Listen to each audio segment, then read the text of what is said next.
ఆయన దుఃఖం చూడు, ఆయన బాధ చూడు, కడుపులో విషము విషము విషము. ఎట్లా అంటే కడుపు నిండా విషయం. ఆ మూసీలో ఉన్న కాలుష్యానికంటే వీళ్ళ కడుపులలో అంతకంటే ఎక్కువ విషయం ఉంది అధ్యక్ష.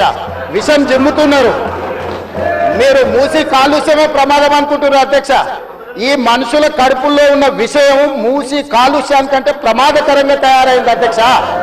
ఏం నొప్పి అధ్యక్ష? నేను ఎవరినైనా విమర్శించిన అధ్యక్ష? నేను ఈ ప్రభుత్వం ఏం కార్యక్రమాలు చేపట్టబోతుందో సభలో సభ్యులు మాకు తెలవాలని అడిగినారు. పాయల శంకర్ గారు ఏం అడిగినారు అధ్యక్ష? మేము సభ్యులము, ప్రభుత్వం ఏం చేస్తుందో మాకు వివరించండి, మేము కూడా మా చేతనైన సాయం చేస్తామని మాట్లాడింది అధ్యక్ష. నేను వివరాలు చెప్పే ప్రయత్నం చేస్తే విషయం ఎందుకు కక్కుతున్నారు అధ్యక్ష? ఈ రోజు క్వశ్చన్ అవర్లో సప్లిమెంటరీ క్వశ్చన్స్ 2 ఉంటాయి. 10 క్వశ్చన్స్ ఉండవు, 10 మందికి ఇయ్యరు. స్పీకర్ గారు అలౌ చేశారు, స్పీకర్ గారు నాకు అనుమతించారు వివరించమని. స్పీకర్ గారి అధ్యక్ష వాళ్ళ ప్రాధాన్యత ఏందో మీకు అర్థమైంది కదా అధ్యక్ష. ఈ చర్చ జరగవద్దు, ఈ నిజాలు ప్రజలకు తెలియవద్దు, విషం కడుపు నిండా విషం. మీరు కళ్ళు చూడండి అధ్యక్ష, అసలు వాళ్ళ కళ్ళలో చూడండి. వాళ్ళ కళ్ళెక్కిన ఓలే శక్తి ఉంటే ఆ విషపు కళ్ళతో చూస్తే మొత్తం కాలి బూడిదైపోయేటట్టు చూస్తున్నారు అధ్యక్ష. కప్పిపుచ్చుకోవడానికి అద్దాలు పెట్టుకుంటున్నారు అధ్యక్ష. అది కప్పిపుచ్చుకోవడానికి అద్దాలు పెట్టుకుంటున్నారు అధ్యక్ష. అద్దాలు పెట్టుకున్నా మీ విషపు చూపులు ప్రజలకు అర్థమవుతాయి. హరీష్ రావు గారు ప్లీజ్ క్వశ్చన్ కు సంబంధించి క్వశ్చన్ కాదు సార్, ఒక్క నిమిషం వినండి. మీరు sir, you are the custodian of this house.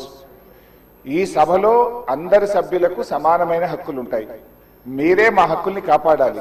వినండి 2 minutes. వినండి, నేనేం అన్పార్లమెంటరీ మాట్లాడతలేను. మినిస్టర్ గారు క్లారిఫికేషన్ ఇవ్వలేదు.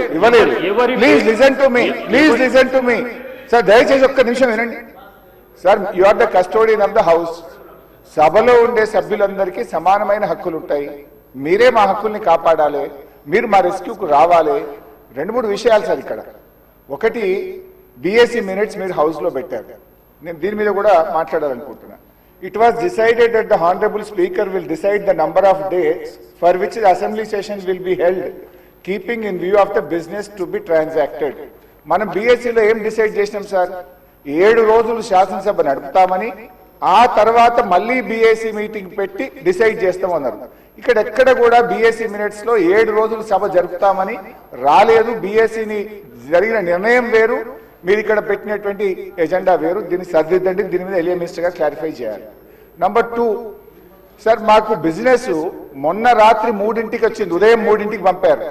ఈ రోజు అసెంబ్లీలో ఏం బిజినెస్ ఉందనేది పొద్దున 2 గంటలకు వచ్చింది సార్. పొద్దున 2 గంటలకు వస్తే సభ్యులు ఎప్పుడు ప్రిపేర్ అవుతారు, ఎప్పుడు రాగలుగుతారు? Is it the way of functioning the assembly? దయచేసి ఎజెండాను 24 గంటల ముందు పంపడం ఒక పద్ధతి, సాంప్రదాయం. దాన్ని నేర్చుకోండి. నంబర్ 2. నంబర్ 3 అధ్యక్ష, ఇప్పుడు ప్రధాన ప్రతిపక్షం ఒక క్వశ్చన్ మీద ముఖ్యమంత్రి గారు లేచి మాట్లాడారు, సభానాయకుడు ఓకే. దాని మీద మీరు ఇంకొక విపక్షానికి ఇచ్చి మాకు మైక్ ఇవ్వకపోవడము, మేము అడిగిన ప్రశ్నలకు ఒక్కదానికి క్లారిఫికేషన్ లేదు. ఇది పూర్తిగా ప్రధాన ప్రతిపక్షం గొంతు నొక్కడం కాదు సార్. మాకెందుకు ప్రొటెస్ట్ చేయడానికి మైక్ ఇయ్యరు? క్వశ్చన్ అవర్ లో ప్రొటెస్ట్ అనేటువంటిది ఆ పార్టీ యొక్క హక్కు సార్. సో అందువల్ల కైండ్లీ లిజన్, ఒక 2 నిమిషాలే ఇవ్వండి. Protest is our right, members right, rule book లో స్పష్టంగా ఉంది. మీరు మా దిక్కే చూడరు, మాకు మైక్ ఇవ్వడం అనేది కరెక్ట్ కాదు.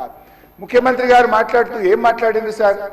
ఇప్పుడు ఆయన మాటలు అసలు మూసి కంపు కంటే ముఖ్యమంత్రి గారి మాటల కంపు ఎక్కువ ఉన్నది సార్. అది వినడం చాలా కష్టం.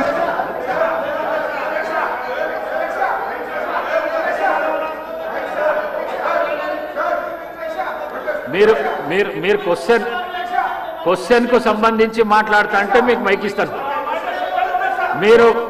మీరు ముఖ్యమంత్రిని విమర్శిస్తా అంటే నేను మైక్ ఇవ్వను. ముఖ్యమంత్రిని విమర్శిస్తా అంటే మైక్ ఇవ్వను.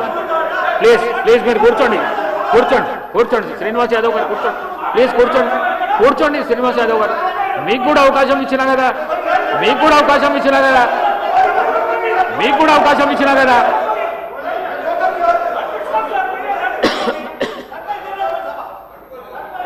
సార్, ముఖ్యమంత్రి అడ్డగోలు మాట్లాడితే మీరు ఆపరా?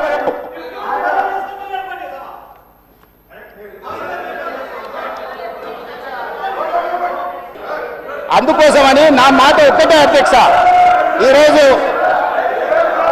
ఈరోజు తెలంగాణకు కూర్చోండి కూర్చోండి మాట్లాడుతున్నారు కానీ ఈ రోజు మాట్లాడుతున్నారు. నగర అభివృద్ధి నగర అభివృద్ధి చేయడం మా బాధ్యత. ఈ రోజు ఇన్ని మాటలు మాట్లాడుతున్నారు కదా అధ్యక్ష. ఆనాడు కాంగ్రెస్ లో గెలిచిన ఎమ్మెల్యేని తీసుకొని మూసీ రివర్ డెవలప్మెంట్ కార్పొరేషన్ కు చైర్మన్ చేసింది ఎవరు అధ్యక్ష? ఎవరు? ఈ రోజు వివరాలు చెప్తుంటే ఆ నొప్పేందుకు అధ్యక్ష? ఆ నొప్పేందుకు? మీరు అనుమతి ఇచ్చిన తర్వాత వాళ్ళెవరు అధ్యక్ష ప్రశ్నించనికే? వాళ్ళెవరు సభ్యులు? ఈ రోజు అక్బరుద్దీన్ ఓవైసీ గారు, పాయల శంకర్ గారు, లేకపోతే కాలేరు వెంకటేష్ గారు. ఆ కాలేరు వెంకటేష్ గారినైనా చూసి నేర్చుకోండి, కనీసం ఒక అవగాహన వస్తుంది. స్పష్టంగా నేను అంబర్పేట పోయినప్పుడు చెప్పిండు, 100% అంబర్పేట శాసనసభ నియోజకవర్గంలో మేము మూసీ నది ప్రక్షాళనకు సహకరిస్తాము.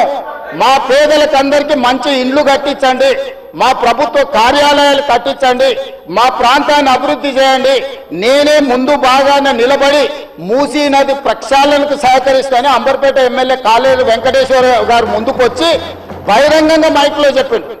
నిన్నగాక మొన్న వచ్చి నన్ను కలిసి చెప్పిండు.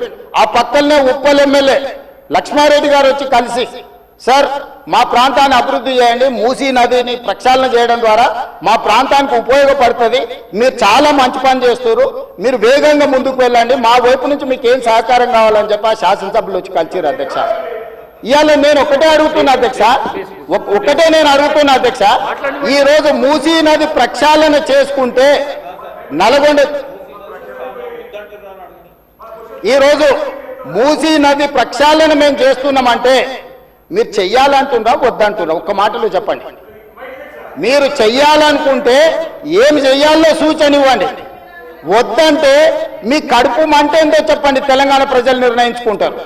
అందుకే ఈరోజు మూసీ నది పరివాహక ప్రాంతాన్ని నైట్ ఎకానమీగా మారుస్తా అని చెప్పిన అధ్యక్ష. పట్టణం అంతా రాత్రి 9 గంటలకు నిద్రపోతే రాత్రి 9 గంటల నుంచి ఉదయం 6 గంటల వరకు మూసీ నది పరివాహక ప్రాంతంలో నైట్ ఎకానమీని రివైవ్ చేసి అక్కడ హోటల్స్, ఆఫీసులు, అదే విధంగా ఫుడ్ కోర్ట్స్, కల్చరల్ యాక్టివిటీస్, వీటన్నిటిని కూడా ప్రపంచ స్థాయి నగరంగా మార్చడానికి నైట్ ఎకానమీని ఓపెన్ చేయబోతున్నామని చెప్పినాం అధ్యక్ష. ఆ ప్రాంతంలో ఉన్న ప్రతి వాళ్లకు, నష్టపోయే వాళ్లకు అత్యధికంగా నష్టపరిహారం ఇచ్చి బ్రహ్మాండమైన కాలనీలు కట్టించిస్తాం అధ్యక్ష. ఈ రోజు వాళ్ళు ఏ పరిస్థితి లేనోళ్ళు, ఏ దిక్కు లేనోళ్ళు, సర్వం కష్టాలలో మునిగేటోడే మూసీ పక్కన పోయి ఇల్లు కట్టుకుంటాడు అధ్యక్ష. మూసీలో ఉండే దోమలు కానీ, కంపు కానీ, అక్కడ ఉన్న వాతావరణం కానీ, శవాలు కొట్టుకొస్తుంటే ఎవరైనా అక్కడ ఉండాలనుకుంటారు అధ్యక్ష? ఏ పేదోడైనా మీరు చెప్పండి అధ్యక్ష. ఒకప్పుడు నందనవనం కట్టింది కదా అధ్యక్ష, మూసీ నదిలో ఉన్న వాళ్ళని తీసుకెళ్లి. ఈ రోజు ఆ ప్రాంతంలో నందనవనం మనం పోయినప్పుడు ఎంతమంది జిల్లాల నుంచి వచ్చిన వాళ్ళు ఉన్నారు అధ్యక్ష? ఎల్బీ నగర్ ఎమ్మెల్యే గారికి తెలుసు, నందనవనం ఆ కాన్స్టిట్యున్సీనే వస్తుంది. ఈ రోజు మూసీ నది పరివాహక ప్రాంతంలో ఉన్న పేదలకు మంచి వసతులు కల్పించి, వాళ్ళ పిల్లలు చదువుకోవడానికి మంచి పాఠశాలలు ఇచ్చి, వాళ్ళకు ఉద్యోగ ఉపాధి అవకాశాలు కల్పిస్తామని మేమంటే లేదు, అది అట్లనే ఉండాలి, తరలించడానికి వీల్లేదు, కట్టడానికి వీల్లేదు, మేము అడ్డం పండుకుంటాం, మేము నిలువు పండుకుంటాం అన్నారు. మరి మన వర్షాలు వచ్చినప్పుడు పోయి పండుకునేది ఉండే అధ్యక్ష, పోలేదు. ఏమి లేనప్పుడు పోయి ఆ పక్కన ఉన్న కాలనీలలో పండుకొని వచ్చారు అధ్యక్ష.